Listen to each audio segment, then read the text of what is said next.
নতুন বছর, নতুন আমি আর নতুন অ্যাডভেঞ্চার। বন্ধুরা, আমি আজ রিসোর্ট যাচ্ছি বাইকে করে। এই ঠান্ডার মধ্যেও বাইক চালানোটা ঠিক যেন আইসক্রিম খাওয়া, পেট ঠান্ডা, হাত জমে যাওয়া। রাস্তায় বেরিয়ে প্রথমেই বুঝলাম আমার বাইকের মাইলেজ আর আমার ধৈর্য দুটাই কম। তবু আমি এগিয়ে চলেছি, কারণ নতুন বছরে পিছিয়ে পড়াটা কোনো মানে হয় না। রাস্তায় এত ধুলো যে মনে হচ্ছে আমি মঙ্গলে ল্যান্ডিং করেছি, আর মাঝে মাঝে যে গাড়ি পাশ দিয়ে যায় মনে হয় ধুলো স্প্রে মেরে নতুন বছরে আমার ন্যাচারাল ফেসিয়াল দিচ্ছে। হেলমেটের ভিতর ঠান্ডা বাতাস ঢুকে মনে করিয়ে দিচ্ছে নতুন বছর মানেই নতুন শীতে জমে যাওয়া কান আর নাক। ভাবছি নতুন বছরে হয় এটাই আমার প্রথম চ্যালেঞ্জ। রাস্তায় দেখলাম একটা চরকি, এই চরকিগুনা দেখেন আপনারা হয়তো রাত্রে লাইটিং সাইটিং করে খুব সুন্দর দেখা যায়, কিন্তু এটার আগে কতবার সিকিউরিটি চেক করে এরম করে একটা সেরা ছোটো সেরা দেখেন কত উপরে ওইটা এখানে চেকিং করতেছে। আমার তো দেখে ডর করলো, কিন্তু ওরা ওইটাই মানে সব কিছু ঠিকঠাক করলো।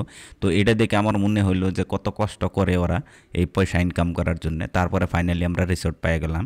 এই রিসোর্টটার নাম হইলো গঙ্গা যমুনা রিসোর্ট। এটা উপস্থিত আছে মোকালমো। আপনাকে দেখালাম বিএমডাব্লিউ, মার্সিডিস, তারপরে যত বাইক আছে, কার আছে এনে অ্যাভেলেবেল আছে।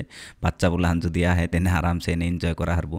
তারপরে রিসোর্টের যেটা এনভায়রনমেন্ট খুব ভালো, ঠিক আছে। টিকিট কাটতে এখন 30 টাকা নেয়, তো আপনি রাইলে দিশে পাবেন। এটা মোকালমাতে উপস্থিত, দেখেন কি সুন্দর একটা পরিবেশ। আর এটা সব থেকে স্পেশাল হইলো এটার মধ্যে যে অ্যাগ্রো বেসিসে এটা বানানো হয়েছে, যে এনে ফিশারিজ ওরা পালন করে, মাছ পালন করে, তার লগে লগে ওরা এই রিসোর্টটা বানাইছে। ওই যে ঘরগুনে যে দেখতেছেন, ওখানে ঘর দেখে সবারই একবার হইলে মনে হয় যে কাশ যদি আমাকে বাড়ি যদি এনে থাকতো, তাহলে আমরা অনেক টাইম স্পেন্ড করতাম। তারপরে এই যে সাইডে দেখতেছেন এনে রাত্রে এটার যেটা লুক আহে, বহুত ভালো লুক আহে, কারণ এনে পানির মধ্যেও লাইটনিং করা আছে। তারপর এই পানিগুনা দেখে এরকম মনে হইলো যে সাহসী দেখাইবেন নিকে এনে একবার জাপ মেরে দেখিয়ে দেয়। আর তখন ভাবলাম যে ঠান্ডা, এই ঠান্ডার মধ্যে লাভ দিলে বা হাড্ডি গুড্ডি সব পানি হয়ে যাব। তারপরে এই যে দেখতেছেন এনে জেব্রা খারিয়ে রয়েছে, ওটা অ্যাকচুয়ালি বহুত বছর ধরে খারিয়ে রয়েছে, হিলে টিলে না। তারপরে এই যে এন্দুর দেখলাম। তারপরে এই ময়নাটারে কইলাম যে ময়না উডো উডো, কোয়ার লগে লগে ময়না নাইমা গেল গা, কি দুঃখ পাইলাম।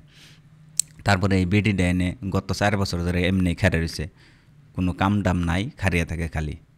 তারপরে এই সুইমিং পুলে আপনারা যদি নাহাইবার চান তাহলে নাহি হারবেন, কিন্তু এনে খালি মাছের গু, কারণ এনে মাছ পালন করা হয়। তারপরে আপনাকে দেখায় এনে ভিআইপি জায়গাও আছে, খুব ভালো একটা জায়গা বানিয়ে রাখা হয়েছে। এনে লাভ বার্ডসের জন্য দিল একটা বানিয়ে দিয়েছে, এনে ফটো উঠাইবেন নাকি, এনে যদি আপনারা চান তাহলে আয়া বইয়া ফটো উঠি হারবেন।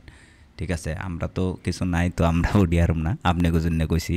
তারপরে এনে বহুত এরকম জায়গা মানে লাভ বার্ডসকে নিয়ে ভালো ভালো জায়গা স্পেশালি বানিয়ে রাখা গেছে। আমরা ঘুরতে অনেক লাভ বার্ডসকে দেখলাম, যে এনে বহুত জায়গা কাবার অলরেডি। তারপরে এই ব্রিজটা দেখতেছেন, এটা মেঘালয়ের যেটা ফলিং ব্রিজের থেকে খুব কম না এটা। এই ব্রিজ দিয়ে আপনারা হাইটে হাইটে একটা রেস্টুরেন্ট আয় পাইবেন।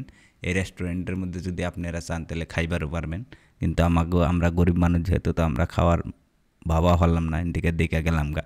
তারপরে সুইমিং পুলের পাশ দিয়ে আমরা হাইটে সব জায়গা দেখলাম, কারণ 30 টাকা দিছিলাম, তো 30 টাকা উপভোগ করবার নিকে আমরা জায়গাটায় ঘুরে হারলাম। আরও বেশি টাকা যদি থাকতো লাগে তাহলে হয়তো রেস্টুরেন্টে যাই কিছু খাইতেন।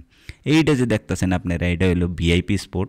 এনে মানুষ রাত স্পেন্ড করা হারে। তারপরে এই যে ওরা বয়ে রয়েছে এনে জলে খেলাইতেছে। আমি ভাবলাম যে ওই জলে খেলাইলে আমার পয়সা দেন না, হিসাবে আমি জুললাম না। তো আজকের মতো এইটুকু। Happy new year to everyone. Thank you so much.